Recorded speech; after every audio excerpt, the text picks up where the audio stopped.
आहे, पण त्याच्या उलट जर बघायला गेलं तर यश नीती काय करते की इथिकल सेल कसा वाढेल, प्रिस्क्रायबर कस्टमर इथिकल कसे अटॅच होतील तुमच्याकडे, ते फोकस केला जातो. त्यासाठी काही फॉर्मॅट्स आहेत आमच्याकडे, ते फॉर्मॅट्स इम्प्लिमेंट केले जातात कंपनीच्या आमच्याशी कोलॅबोरेशन होतात. त्याचबरोबर मॅनेजरसाठी फॉर्मॅट आहेत, ते सर्व एकत्र काम करून इथिकल सेल वाढवण्याचा प्रयत्न केला जातो. सर 2019ची एस्टॅब्लिशमेंट आहे. सर आमच्या सर्व्हिसेस जे काय आम्ही सर्व्हिसेस प्रोव्हाइड करतो, त्या सर्व्हिसेस ज्या आहेत त्यामध्ये सर्वात आतापर्यंत जवळपास 66 कंपन्यांना सरांनी डेव्हलप केले गेलेले आहे.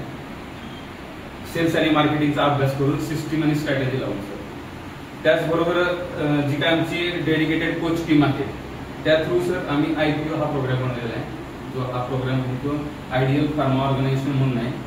हा जो प्रोग्राम आहे सर 4 टप्प्यामध्ये काम करतो. तो 4 टप्प्यात कशा प्रकारे काम करतो, तर सुरुवातीला सर स्टार्टअप, जी की आता आपण स्टार्टअप फेजमध्ये आहे. आता काही कंपन्या आहेत ना सर की 1-1.5 वर्षानंतर त्यांना काही लूप फॉल्स दिसतात सर.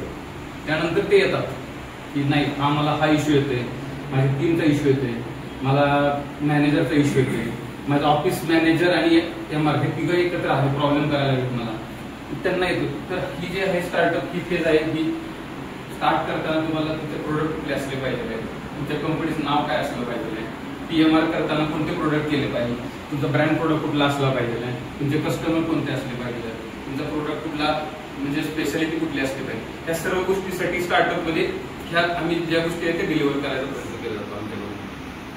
त्याचबरोबर आम्ही असे काही स्टेप बनवले सर, जी कंपन्या सुरुवातीला येतात ना त्यांच्यासाठी स्टेप बनवले, बिझनेस स्टेप म्हणतात. ते 21 बिझनेस स्टेप आम्ही इम्प्लिमेंट करतो. कारण कसं होतं सर, कंपनी सुरुवातीला जेव्हा स्टार्ट होतात ना 1-2 महिने सर सेल त्यांच्याकडून अपेक्षित नसतो.